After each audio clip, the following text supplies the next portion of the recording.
이처럼 황제의 무능함 그리고 전쟁에서 이딴 패배로 말미암아서 물자가 턱없이 부족해지니까 제1차 세계대전이 한창이던 1917년 2월에 마침내 억눌러 있던 러시아 이 민심이 폭발하게 됩니다. 러시아 혁명에 불을 당긴 2월 혁명이 발생한 것인데요. 7년. 김 나오는 것 봐. 춥고 꼭 풀고. 러시아가 저렇게 힘들었구나. 전쟁으로 빵 배급까지 중단되니까 참지 못한 여성 노동자들과 주부가 빵을 달라고 외치면서 황제 니콜라이 물러나라, 전쟁을 끝내라 시위를 벌였던 거예요.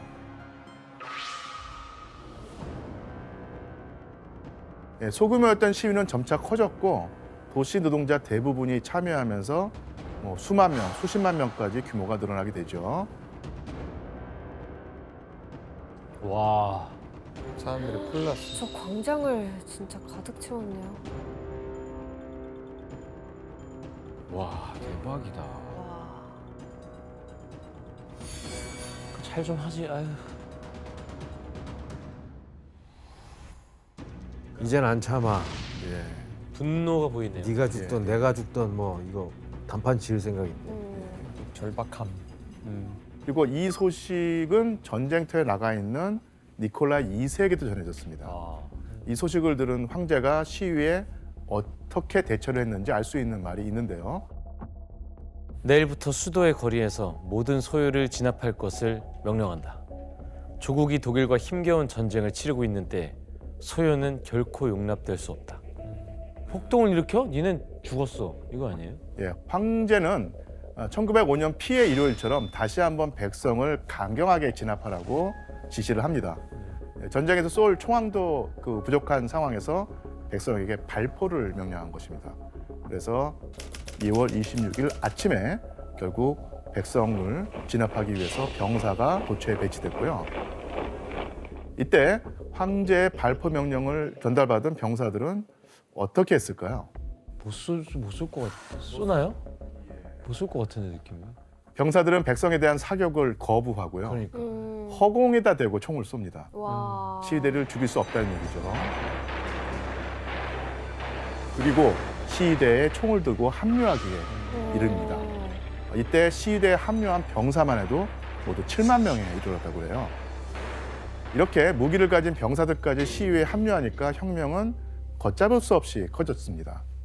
야. 이렇게 1905년 피해 일요일 사건에서 황제의 편에 섰던 병사들이 12년 뒤인 1917년 2월에는 완전히 백성의 편으로 돌아서게 됐던 거예요. 교수님, 예. 이 전쟁터에 나가 있던 황제 니콜라이 2세는 어떻게 되나요? 예. 당시 벨라루스 모길료프 지역에 있던 니콜라이 2세는 즉시 상트페테르부르크로 향하는 기차에 올라탔습니다. 하지만 시위대의 목소리는 황제가 진압할 수 있는 상황을 한참 벗어났죠. 결국 시위가 시작된 지 일주일 뒤인 3월 2일에 니콜라이 2세는 수도에 도착하지도 못한 상태에서 기차 안에서 황제의 자리에서 내려온다는 회의 성명서를 작성합니다. 마침내 300년 넘게 지속된 로마노프 황조가 무너지게 된 순간인데요. 백성이 주도한 2월 혁명은 성공으로 끝나게 됩니다. 일리아 씨, 혁명 이후에 폐위된 황제 그리고 가족들은 어떻게 되나요? 그러면 이제 황제 그 권력을 박탈이 되고 또 한순간에 모든 걸 다 잃은 일반인이 된 상황이죠. 그러다가 이제 니콜라이 2세는 수도로부터 멀리 떨어진 오지로 이송됐어요. 와. 예. 2월 혁명이 성공하자 사람들은 황제의 상징인 쌍두독수리 깃발을 찍고요. 거리마다 혁명을 상징하는 붉은 깃발을 내걸었습니다. 이렇게 러시아 제국이 붕괴한 뒤에 임시정부가 들어섰습니다. 교수님, 그러면 황제가 폐위가 됐으니까 예. 지도자가 필요할 텐데 이 임시정부는 누가 이끌게 되나요? 예, 먼저 권력을 잡았던 세력은 부르주아였고요. 거기에 더해서 레닌의 정적이었던 멘셰비키가 이 부르주아와 손을 잡게 됩니다. 하지만 시간이 흐를수록 멘셰비키는 그 사람들의 지지를 잃어갔습니다. 그 이유가 뭘까요? 소극적이어서? 예, 맨시비키는 부르주아와 손을 잡고 전쟁을 계속해야 한다고 주장을 했어요. 아, 그리고 또 토지 분배와 같은 중요한 사안이 있는데 이것을 곧바로 해결하기보다는 선거를 하고 그래서 재헌의회라고 하는 거죠. 헌법을 만드는 회의를 소집하고 거기서 그 문제를 해결해야 된다. 그래서 그때까지 미루려고 했다는 거예요. 자, 그러니까 혁명은 성공했지만 러시아 사람들의 삶은 바뀐 게 없었던 셈이 된 것이죠. 이렇게 맨셰비키가 사람들의 목소리를 듣지 않으니까 임시정부에 대한 불만이 치솟았고요. 사람들은 세상을 바꿀 지도자를 찾게 됩니다. 네. 이때 떠오른 인물이 바로 레닌. 레닌이었습니다. 왜냐하면 레닌과 볼셰비키는 맨셰비키와 달리 전쟁을 당장 끝내자라고 하는 주장을 하고 있었거든요. 그러니까 대중은 레닌을 원하게 되었던 것입니다. 뭔가 적극적인 변화를 부르짖을 수 있는 사람이 필요했던 거네요. 그렇죠. 근데 교수님 레닌 어디 해외 나가 있지 않았어요? 예, 해외 나가 있었죠. 어디 있었던? 당시에 그 스위스에서 망명 생활을 하고 있었습니다. 그러다가 신문을 사봤더니 러시아에서 2월 혁명이 일어났다고 하는 그 기사를 읽었던 거예요. 그런데 러시아 임시정부가 자기가 생각했던 것과는 다른 방향으로 나아가니까 이를 바로잡아야 한다고 생각을 했습니다. 아, 그래서 오랜 망명 생활을 끝내고 러시아로 빨리 돌아가겠다고 결심을 하죠. 하지만 레닌의 귀국길은 사실 쉽지 않았습니다. 왜죠? 그러니까 레닌이 스위스에서 러시아의 수도인 상트페테르부르크까지 가려면은 이런 거리를 가야 됩니다. 와. 멀다. 멀다. 근데 이게 평상시가 아니라 전쟁 상황이죠. 네, 맞아요. 피해가야겠네요. 바다. 그래서 레닌은 이런 상황에서 러시아로 가려면 가장 빠른 경로로 가야 되는데요. 네. 그리고 안전한 루트로 가야 되는데 어떤 경로를 선택했을까요? 쪽으로 뭐 스웨덴 예. 그쪽으로. 유럽으로? 너무 멀어. 레닌은 정면 돌파를 선택합니다. 그래서 독일을 통해서 어? 상트페테르부르크로 가려고 하죠. 지금 러시아랑 독일이랑 전쟁 중인데요? 전쟁 중이죠. 그게 독일 누르는 가능한가? 것처럼 하는 거예요? 예, 그래서 레닌은 은밀하게 독일 영사와 접촉을 하죠. 와, 독일 영사랑 접촉을 어떻게? 그게 가능한가? 독일 용사 접촉을 해서 그 용사가 레닌의 욕을 들어줬어요? 예, 당시 독일과 러시아는 서로 전쟁을 하는 적국 관계였는데요. 네. 독일은 레닌의 요청을 받아들입니다. 왜죠? 내가 대표가 되면 너네 도와주겠다 이런 건가? 예, 레닌의 귀국이 러시아 전국을 더 혼란스럽게 뒤흔들어 놓을 카드라고 생각을 했고요. 또 레닌은 전쟁을 당장 끝내자는 입장을 가지고 있으니까 만약 전쟁 반대론자인 레닌이 권력을 러시아에서 잡으면 독일로서는 동부전선의 상황을 독일에게 유리하게 바꿀 수 있다고 생각을 하고 전쟁을 끝낼 수 있다고 판단한 것입니다. 어머. 와. 때문에 독일로서는 레닌이 독일을 거쳐서 러시아로 들어가는 길을 열어주는 것이 손해가 아니었고 이득이었던 셈이죠. 와, 독일의 도움으로 귀국을 한 거예요. 하지만 독일이 한 가지 우려되는 점이 있었어요. 레닌이 독일을 거쳐서 가다가 독일 노동자들과 접촉하게 되면요.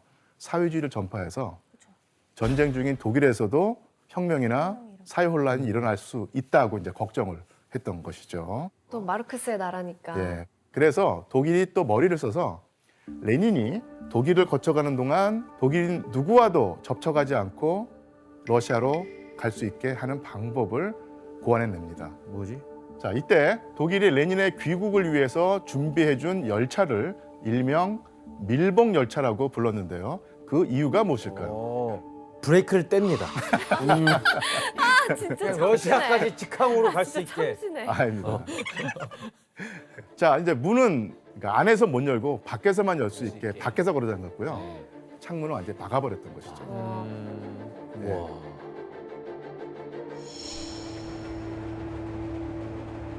스위스 찌리히에서 일단 독일 북쪽까지 가고요. 배 타고 가는구나. 예, 그 다음에 바다를 건넌 다음에 스웨덴, 핀란드를 거쳐서 꿈에도 그리던 러시아의 수도인 와. 상트페테르부르크로 들어갔습니다. 아, 한 일주일 걸렸겠는데요? 예, 총 8일간 3,200km에 이르는 대장정이었습니다. 에바 씨 근데 당시 레닌의 이런 행보를 또 비난한 사람이 있다면서요? 네, 아무래도 그래서 레닌은 러시아가 전쟁에 참전하는데 반대를 하는 그런 태도였고 당시 러시아는 이 연합국인 영국과 함께 전쟁 중이었잖아요. 네. 그래서 영국의 총리인 처칠 독일이 좀 반대를 하게 됩니다. 그래서 독일이 마치 전염병균을 나르듯이 이 레닌을 밀봉된 그 열차에 실어서 러시아로 옮겼다 이런 식으로 맹비난을 했었죠. 이렇게 러시아에 무사히 도착한 레닌은 수많은 사람들의 환호를 받았습니다. 아니 환영도 받아? 사람들이 환영하고 있네. 시베리아에 유영당한 이후 무려 10년 만에 러시아에 돌아올 수 있었던 레닌은 10년 만에. 자기의 이름을 외치는 인파 앞에서 자기의 각오를 전했습니다. 사랑하는 동지들, 머지않아 유럽 자본주의는 무너질 것입니다. 러시아 혁명은 그 시작입니다. 전 세계의 사회주의 혁명, 만세! 자, 이렇게 레닌은 강력한 혁명의 의지를 비치면서 멘셰비키와 임시정부에 대항해서 자신을 지지하는 볼셰비키 혁명의 구심점 역할을 자처합니다. 그리고 레닌은 러시아의 사회주의를 더 깊이 뿌리내리기 위해서 특별한 전략을 세우기 시작하는데요. 첫 번째 전략은 바로 흩어져 있는 대중을 한데 모으는, 결집하는 것이었습니다.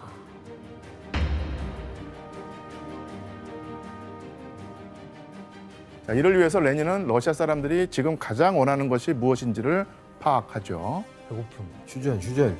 예, 바로 토지, 평화, 빵이었습니다. 예. 이게 바로 어떤 의미였을까요? 그거 걱정 없이 살게 해주겠다. 그러니까 볼셰비키는 농민에게는 토지를 분배하고 전쟁에 나가 있는 병사들에게는 평화를 가져다주고 노동자들에게는 생계를 보장한다는 강령을 내세우고요. 그것이 바로 토지, 평화, 빵이었던 것이죠. 예, 토지 분배의 미적지근하고 전쟁 종교를 자꾸 미루는 멘셰비키와는 다르게 확연하게 대비되는 아주 확실한 강령과 구호였습니다. 그럼 약간 미적지근했던 이 멘시비키에 비해서 레닌의 이런 공약들이 엄청난 환영을 받았겠네요. 그렇죠. 토지, 평화, 빵이라는 슬로건은 농민과 병사, 노동자 모두의 지지를 받으면서 강력하고도 광범위한 호응을 일으켰습니다. 예, 그 결과로 2월 혁명 당시에 러시아 전역에 걸쳐서 2,000명 수준에 불과했던 볼셰비키 당원 수가 같은 해 10월에 이르게 되면 30만 명으로 불어나게 됐어요. 말 그대로 이제 폭발적 성장을 기록한 것입니다. 와. 어마어마하다. 대중의 마음은 이제 임시정부와 멘시비키에서 멀어지고요. 레닌이 이끄는 볼셰비키로 완전히 돌아서게 되죠. 이렇게 대중의 지지를 등에 업자 레닌은 권력을 장악하기 위해서 기민하게 움직이기 시작하는데 그러기 위해서는 과감한 전략이 필요했습니다. 레닌의 두 번째 전략은 바로 임시정부로부터 정권을 빼앗기 위한 무장봉기였습니다.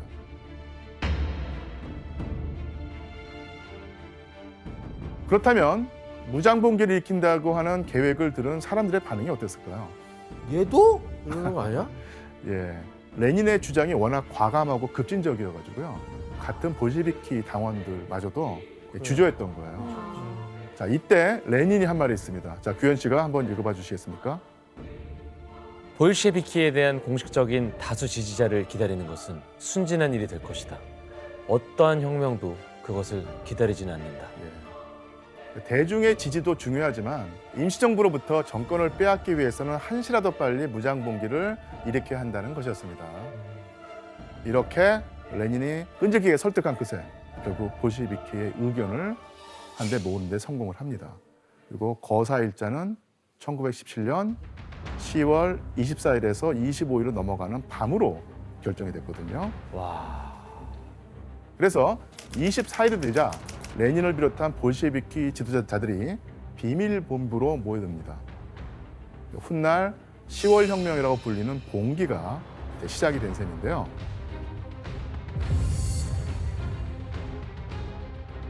거사가 시작되기 전에 볼셰비키 본부에서는 수도 상트페테르부르크의 지도가 펼쳐지고요.